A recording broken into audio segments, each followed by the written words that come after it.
ఏ భగవద్గీత కర్మ సన్యాస యోగము 5వ అధ్యాయం 25వ శ్లోకం.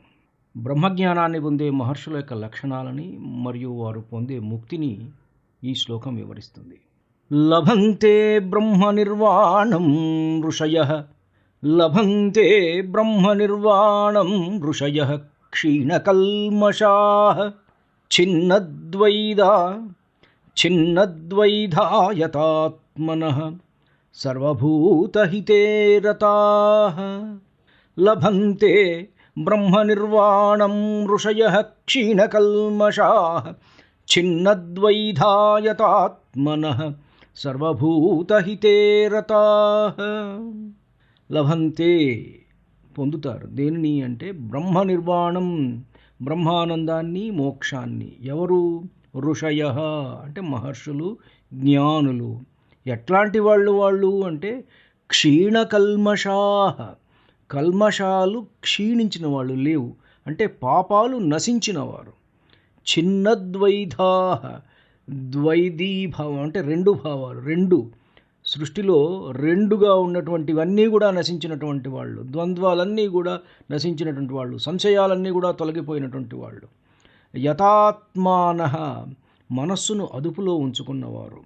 సర్వభూత హితేరతాః సమస్త ప్రాణుల మేలు కోరేవారు. దీని తాత్పర్యం పూర్తిగా ఏమిటంటే, ఎవరి పాపాలు అయితే నశించిపోయాయో, ఎవరి సందేహాలు జ్ఞానము చేత తొలగిపోయాయో, ఎవరైతే మనస్సును జయించి ఆత్మనిష్ట కలిగి ఉన్నారో, మరియు ఎవరైతే సమస్త జీవరాశుల మేలుగోరుతూ లోక కళ్యాణం కోసం నిరంతరం శ్రమిస్తూ ఉంటారో, అటువంటి మహర్షులు పరబ్రహ్మమునందు మోక్షాన్ని పొందుతారు.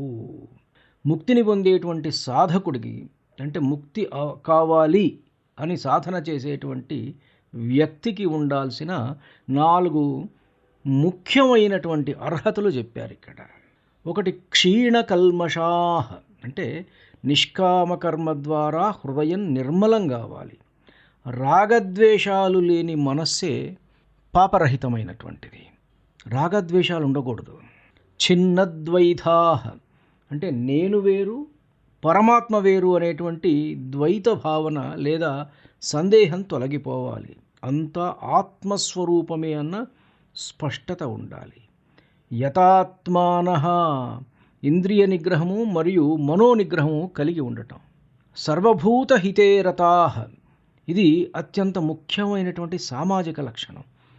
కేవలం తన ముక్తి కోసమే కాకుండా సకల జీవుల సుఖాన్ని కోరుకునేవారే నిజమైన జ్ఞాని.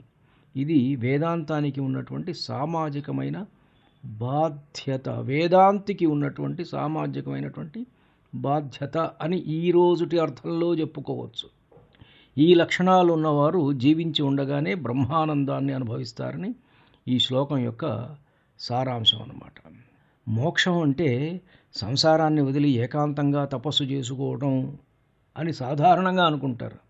కానీ కృష్ణ పరమాత్మ ఇక్కడ ఒక మాట చెప్పాడు. సర్వభూత హితే రతాః సమస్త ప్రాణుల మేలు కోరేవారు అనే పదాన్ని వాడారు. బ్రహ్మజ్ఞాని అంటే కేవలం కళ్ళు మూసుకొని ధ్యానం చేసేవాడు మాత్రమే కాదు, అంతటా పరమాత్మను చూసేవాడు. కాబట్టి ఇతర జీవుల కష్టాన్ని తన కష్టంగా భావిస్తాడు. ఒక వ్యక్తి ఆధ్యాత్మికంగా ఎదుగుతున్నాడు అని అనడానికి నిదర్శనం ఏమిటంటే అతనిలో పెరిగే కరుణ మరియు సేవాభావం. స్వార్థం వీడి సమాజ హితం కోసం పనిచేయడమే అసలైన యోగము. ఛిన్నద్వైధాః సందేహాలు అంతమైపోవడం అన్నమాట. ద్వైధ అంటే రెండుగా ఉండటం. లోతైన అర్థం మనం చెప్పుకోవాలంటే మనస్సు ఎప్పుడు ఇదే అదా, లాభమా నష్టమా, పాపమా పుణ్యమా, ఇట్లాంటి ద్వంద్వాలలో కొట్టుమిట్టాడుతూ ఉంటుంది. జ్ఞానం కలిగినప్పుడు ఈ ద్వంద్వాలు నశిస్తాయి. ఆత్మదర్శనం, ఆత్మకు మరియు పరమాత్మకు మధ్య భేదం లేదని తెలుసుకోవడమే ఛిన్నద్వైధాః. ఈ స్థితిలో భయము, ఆందోళన మటుమాయమైపోతాయి. ఎందుకంటే భయం ఎప్పుడు వస్తుంది? నీది కాకుండా ఇంకోటి వేరేది ఏదో ఉన్నది అనుకున్నప్పుడు భయం. అంతా నువ్వే అనుకున్నప్పుడు ఇంకా భయం ఏమున్నది? కాబట్టి రెండో వస్తువు ఉన్నది అనేటువంటి ఒక అజ్ఞానంతో కూడినటువంటి ఇది మన మనసులో ఉన్నప్పుడు అప్పుడు భయం ఉంటుంది. అంతా నేనే అనుకున్నప్పుడు ఇంకా నీకు భయం ఎక్కడుంటుంది? భయం ఉండదన్నమాట. క్షీణకల్మషా కర్మల ప్రక్షాళన అంటే కల్మషం అంటే కేవలం బయట కనిపించే మురికి కాదు, మనసులోని అరిషడ్వర్గాలు కామ క్రోధ లోభ మోహ మద మాత్సర్యాలు. క్షీణ అనే పదాన్ని చాలా జాగ్రత్తగా మనం అబ్జర్వ్ చేయాలి. అంటే సాధన ద్వారా ఈ మాలిన్యాలని క్రమంగా తగ్గించుకుంటూ రావాలి. ఫలితాన్ని ఆశించకుండా కర్మలు చేయటం వల్ల మాత్రమే కొత్త కర్మల వాసనలు అంటుకోవు, పాతవి జ్ఞానాగ్నిలో భస్మైపోతాయి. బ్రహ్మ నిర్వాణం అంటే ఇప్పుడు చచ్చిపోయిన తర్వాత వచ్చేది కాదు, సజీవంగా ఉన్నప్పుడే వచ్చే ముక్తి. లభంతే అంటే పొందుతారు అని ప్రజెంట్ టెన్స్లో చెప్పారు ఇక్కడ స్వామి. వర్తమాన కాలం ప్రజెంట్ టెన్స్ వాడారు.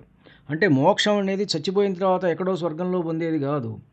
పైన చెప్పిన లక్షణాలన్నీ కూడా అంటే నిర్మలత్వం, నిశ్చయ బుద్ధి, ఆత్మనిగ్రహం, భూతదయ ఇవన్నీ మనిషికి అలవడినప్పుడు మనిషి ఈ దేహంలో ఉండగానే బ్రహ్మానందాన్ని అనుభవిస్తాడు. దానినే బ్రహ్మ నిర్వాణము అంటారు.